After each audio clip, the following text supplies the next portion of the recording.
Hello guys, welcome to the session. और आज का हमारा टॉपिक रहेगा इनुमरेशन और इन शॉर्ट इनम। तो स्विफ्ट के अंदर इनम क्या होता है?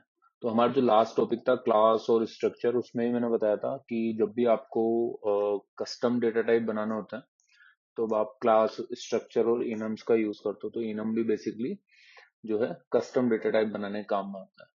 अब लास्ट सेशन में हमने कवर किया था आपका क्लास और स्ट्रक्चर, और आज के सेशन में हम कवर करने वाले हैं इनम।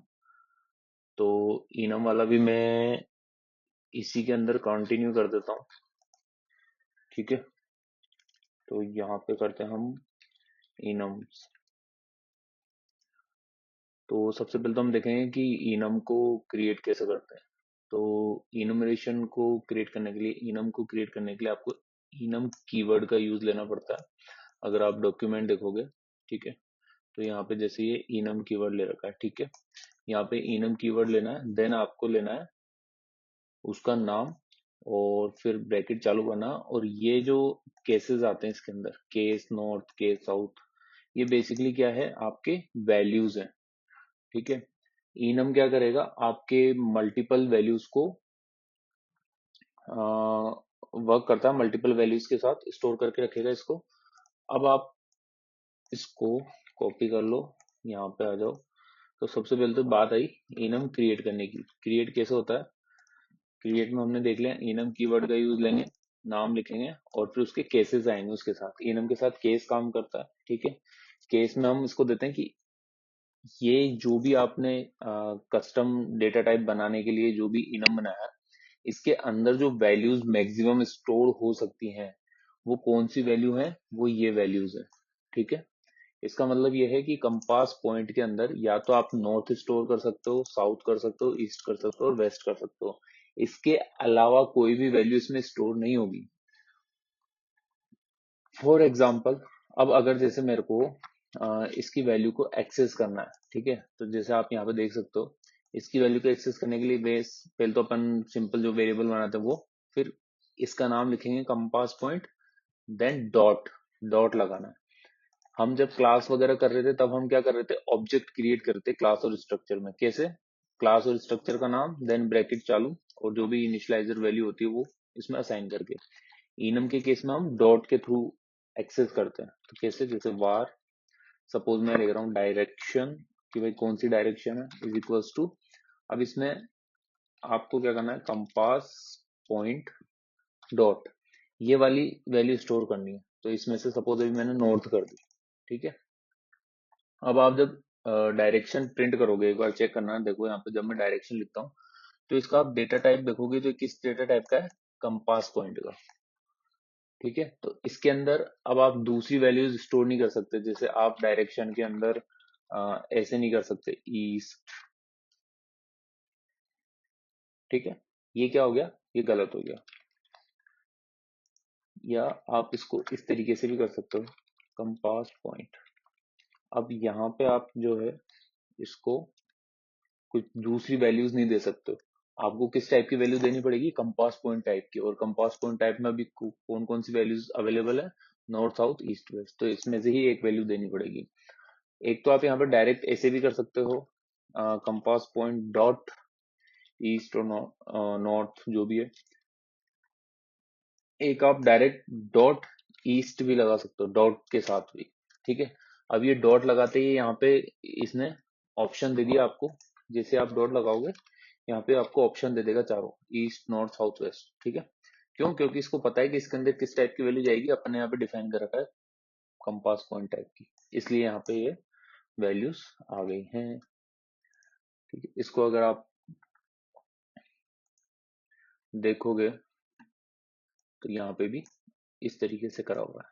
ठीक है, अब एक चीज तो ये होगी। दूसरी चीज के ये बेसिकली काम में कैसे लेंगे इसको, तो जब जब भी जैसे आपने कोई वैल्यू असाइन कर दी है किसी भी, जैसे सपोज अभी मैंने इसमें डायरेक्शन में वैल्यू असाइन कर दी नॉर्थ, तो अब ये कंडीशंस पे काम करता है। ठीक है, जैसे स्विच स्टेटमेंट हो गया, इफ एल्स, अगर मेरे को चेक करना है कि भाई डायरेक्शन की वैल्यू क्या है, तो अब मैं कैसे चेक करूंगा इसको, ऐसे, if direction is double equals to dot east है, तो मैं यहाँ प्रिंट करा दूंगा डायरेक्शन ईस्ट, एल्स में कुछ भी प्रिंट करा दूंगा, प्रिंट नॉर्थ ईस्ट। ठीक है, इस तरीके से आप काम कर सकते हो, इफ एल्स के साथ कर सकते हो, स्विच स्टेटमेंट्स के साथ कर सकते हो। तो ये होती है इसका बेसिक स्ट्रक्चर। इसके बाद हम देखते हैं एसोसिएट वैल्यूज। जब आप यहाँ पे ये वैल्यूज डिफाइन करते हो तो इन वैल्यूज के साथ आप एसोसिएटेड वैल्यूज भी पास कर सकते हो, यानी कोई पैरामीटर वगैरह अगर कुछ पास करना हो तो अलग टाइप का वो भी कर सकते हो। फॉर एग्जाम्पल यहाँ पे हमने एक इनम ले रखा है बार कोड का, ठीक है, इसके अंदर मैंने एक केस ले रखा है यूपीसी और क्यूआर कोड। ठीक है, ये दो केस हो गए, एक तो हो गया यूपीसी और एक हो गया क्यूआर कोड। सेम ऐसे जैसे यहाँ पे अपन ने लिया था, एक तो नॉर्थ और एक लिया था साउथ, ईस्ट और वेस्ट। यहाँ पे हमने क्या लिया, एक लिया यूपीसी, एक लिया क्यूआर कोड। अब इस यूपीसी के अंदर भी मैंने क्या डिफाइन कर रखा है कि ये चार वैल्यूज जो है कैरी करेगा, जो कि इंटीजर टाइप की है। क्यूआर कोड जो है ये एक वैल्यू जो है स्टोर करेगा, जो कि किस टाइप की है, स्ट्रिंग टाइप की। और जब आप इसको क्रिएट करोगे तो बार कोड डॉट यूपीसी इसके साथ वैल्यूज असाइन कर दोगे जो भी होगी, और फिर इसको जैसे इसने यहाँ स्विच स्टेटमेंट के साथ प्रिंट करा रखा है तो इसकी वैल्यूज को प्रिंट करा दोगे। बेसिकली यही है। इसको मैं एक बार कॉपी कर लेता हूँ। यहाँ पे हम देखते हैं एग्जाम्पल। यहाँ पे हमने क्या कर रखा है, एक इनम बनाया है। बेसिकली सबसे पहले तो इनम बना दिया जिसमें हमने एक केस दिया है यूपीसी, और जो दूसरा केस है वो दिया है क्यूआर कोड। यूपीसी अंदर चार वैल्यूज ले रहा है और क्यूआर कोड एक वैल्यू ले रहा है स्ट्रिंग टाइप की। फिर हमने एक प्रोडक्ट बारकोड बनाया, प्रोडक्ट बारकोड के अंदर हमने यूपीसी के अंदर डाल दिया 8 या कोई भी रैंडम वैल्यूज डाल रखी है कुल मिला करके। ठीक है, और फिर उसके जस्ट नीचे हमने क्या करा है, इसकी वैल्यूज को चेंज करा है। अभी तो ये इसके अंदर कौन सी वैल्यू डाली थी, यूपीसी वाली, अब इसी की वैल्यू को हम चेंज करके कौन सी डाल रहे हैं, क्यूआर कोड वाली। और फिर हम क्या कर रहे हैं, यहाँ पे स्विच स्टेटमेंट लगा रहे हैं। स्विच स्टेटमेंट में हम क्या कर रहे हैं, केस चेक कर रहे हैं। यहाँ पे आएगा प्रोडक्ट बारकोड, प्रोडक्ट बारकोड अगर क्यूआर कोड होगा तो ये जाएगा केस क्यूआर कोड पे, और अगर यूपीसी होगा तो ये जाएगा केस यूपीसी पे, और इसके अंदर का जो कोड है इसको एग्जीक्यूट कर देगा, जो भी स्टेटमेंट रहेगा उसको।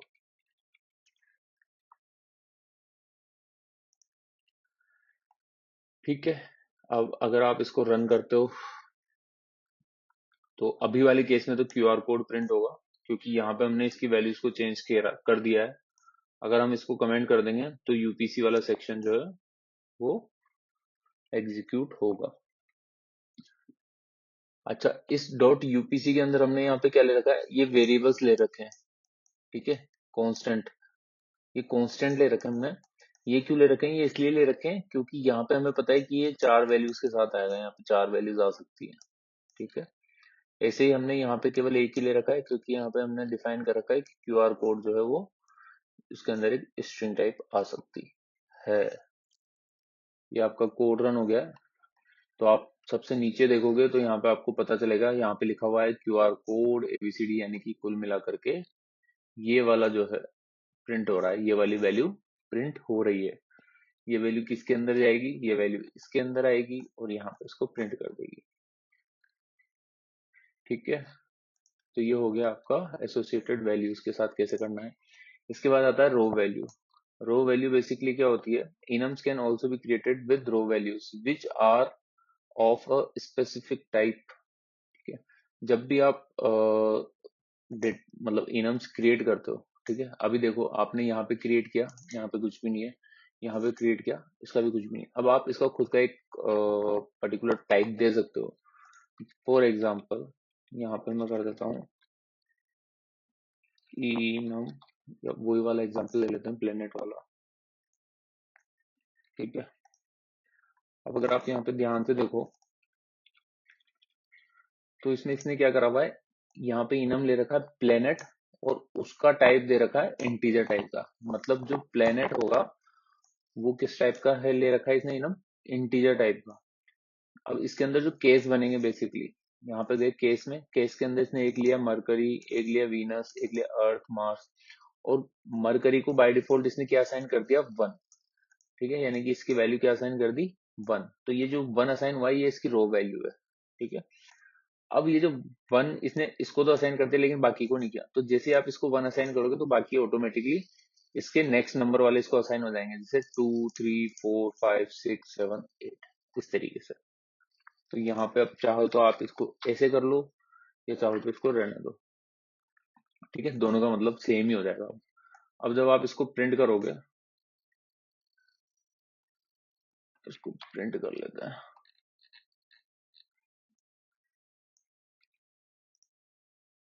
यहाँ पे आए, ठीक है, हमने क्या किया, अर्थ ऑर्डर निकाला, अर्थ यानी कि ये वाला, देन इसके अंदर हमने डाल दिया प्लेनेट डॉट अर्थ, यानी कि प्लेनेट डॉट अर्थ। अब अर्थ डॉट रो वैल्यू, तो जब हम अर्थ डॉट रो वैल्यू डाल रहे हैं तो यहाँ पे क्या प्रिंट हुआ है, आपके 3 प्रिंट होगा। ठीक है, यहाँ पे हम इसको ऐसे भी कंडीशंस के साथ भी चेक कर सकते हैं। प्लेनेट रो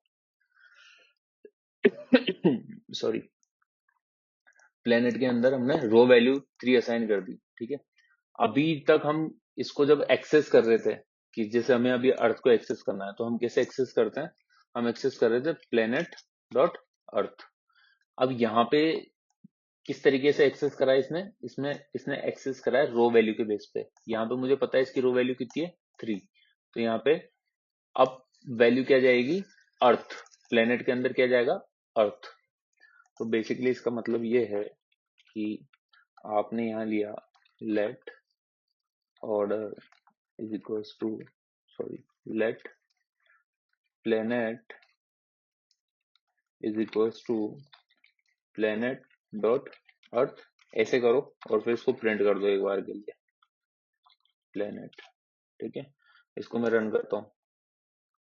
जब आप इसको रन कर रहे हो तो आप यहाँ पे देख सकते हो, यहाँ पे क्या प्रिंट हो रहा है, अर्थ।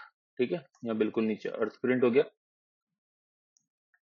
अब ये तो मैंने कैसे करा है, जैसे हम नॉर्मली इसको एक्सेस करते हैं। अब मैं इसको रो वैल्यू के बेस पे एक्सेस करना चाहता हूँ, तो मैं कैसे करूंगा, रो वैल्यू के बेस पे मैं निकालता हूँ लेट प्लेनेट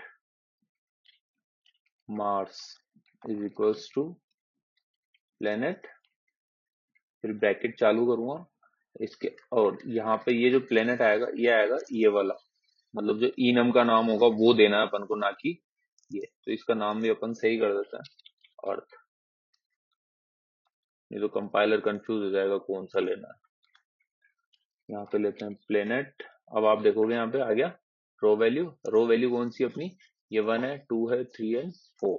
तो जब आप 4 के साथ करोगे और फिर इसको अगर प्रिंट कराते हो या इसको रन करते हो, तो आप यहाँ पे देखो इसकी वैल्यू आई है मार्स डॉट मार्स, आ गया। तो इस तरीके से आप रो वैल्यूज के बेस पे भी डेटा को एक्सेस कर सकते हो यूजिंग इनम्स।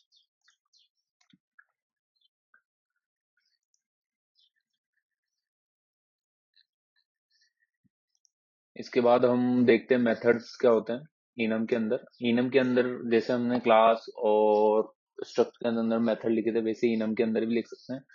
बहुत ही सिंपल है, इसमें ज्यादा कुछ नहीं कर रखा। जैसे अपन ने कंपास वाला इनम बनाया था, इसके अंदर नॉर्थ ईस्ट साउथ वेस्ट, ये इसके केसेस डाल दिए। अच्छा, अब देखो यहाँ पे आपने क्या कर रखा है, केस ले रखा है। ठीक है, तो आपने यहाँ पे लिया नॉर्थ साउथ ईस्ट वेस्ट, ऐसे अलग अलग लाइन में। इसी को आप सेम एक लाइन में भी ले सकते हो, अगर इनका टाइप फिक्स है, सेम है। फॉर एग्जाम्पल जैसे अभी ये है, ठीक है, और या फिर आप मान लो इसके अंदर हम देते हैं ये इंटीजर वैल्यू है। ठीक है, ये इंटीजर टाइप का है, ये आ गया। तो यहाँ पे हमने देखा था, यहाँ पे हमने क्या कर रखा है, केस मरकरी 1, देन ये 2 3 4 5 6 7 8 ऑटोमेटिकली इसको असाइन हो जाएंगे। और हमने यहाँ पे अलग अलग केस भी नहीं लिखे। आप चाहो तो आप इसको ऐसे लिख लो या फिर अलग अलग लाइन में लिख लो, तो आप इस तरीके से भी कर सकते हो। तो यहाँ पे हमने लिया है केस जिसके अंदर नॉर्थ साउथ ईस्ट वेस्ट ले लिए। इसके अंदर, इसी के अंदर हमने एक फंक्शन बना दिया बेसिकली डिस्क्रिप्शन करके, जो कि क्या रिटर्न करेगा, एक स्ट्रिंग वैल्यू को रिटर्न करेगा। और यहाँ पे हमने स्विच सेल्फ क्या है, यहाँ पे जो सेल्फ है, ये सेल्फ किसको रिप्रेजेंट करता है, सेल्फ इसके ऑब्जेक्ट को रिप्रेजेंट करता है। इसका ऑब्जेक्ट मतलब जैसे हम क्लास को ऑब्जेक्ट बनाते हैं वैसे इसको भी तो ऐसे असाइन करते हैं ना वैल्यू। तो अभी जैसे यहाँ पे जो प्लेनेट अर्थ है, ये सेल्फ उसको रिप्रेजेंट कर रहा है, ठीक है ना। तो यहाँ पे फॉर एग्जाम्पल इसी को मैं कॉपी कर देता हूँ एक बार के लिए वापस से, क्योंकि मैंने ऑलरेडी कंपास पॉइंट्स कर देता हूँ यहाँ पे। और यहाँ पे मैंने केस लिया, यहाँ पे मैंने एक फंक्शन बनाया, इसमें स्विच स्टेटमेंट लिया, इसके बाद स्विच के अंदर केस लिए, नॉर्थ में इसको रिटर्न कर दिया, साउथ में इसको रिटर्न करेंगे, और ईस्ट में बेसिकली हम यहाँ पे जो है स्ट्रिंग रिटर्न कर रहे हैं कुल मिलाकर के, ठीक है ना। अब यहाँ पे क्या है, ये जो सेल्फ है ये किसको रिप्रेजेंट कर रहा है, यानी कि इसका ऑब्जेक्ट। क्यों? क्योंकि आप इसको डायरेक्ट एक्सेस तो कर नहीं सकते हो, एक्सेस करने के लिए आपको इसका ऑब्जेक्ट बनाना पड़ेगा। तो आप कैसे बनाओगे इसको, अगर आप देखोगे ये फंक्शन बंद हुआ, इसको आपको इसे करना पड़ेगा, var point is equals to compass points, okay, compass points dot, अब इनमें से कोई सी भी ले सकते हो, जैसे मैंने साउथ ले लिया। तो अब इसके अंदर पॉइंट के अंदर कौन सी वैल्यू गई है, साउथ, ठीक है, ये वाली वैल्यू गई है। अब इस पॉइंट के थ्रू आप इसको एक्सेस करोगे, तो इसको एक्सेस करने के लिए आपको सिंपल क्या करना है, पॉइंट डॉट डिस्क्रिप्शन, तो ये क्या प्रिंट कर देगा, आपके साउथ को प्रिंट कर देगा, रिटर्न कर देगा। तो रिटर्न कर रहा है, तो यहाँ पे हम रिजल्ट ले लेते हैं। तो रिजल्ट के अंदर क्या चल जाएगा, साउथ। अगर आप इसको एक बार रन कराओगे तो यहाँ पे देख सकते हो साउथ आ रहा है राइट हैंड साइड पे, ठीक है। तो ये हो गया मेथड्स। तो इस तरीके से आप इसके अंदर मेथड्स भी डिफाइन कर सकते हो। तो ये काम होता है बेसिकली इनम्स का, और क्लास और स्ट्रक्चर तीनों आपके कस्टम डेटा टाइप बनाने काम में आते हैं, और तीनों के अलग अलग तरीके होते हैं यूज में लेने के, अलग अलग डिफरेंसेस हैं। तो इसकी आपको प्रैक्टिस करनी है, और इसमें कोई भी इश्यू हो तो वो आप कमेंट करके पूछ सकते हो। आज के लिए इतना ही, थैंक यू।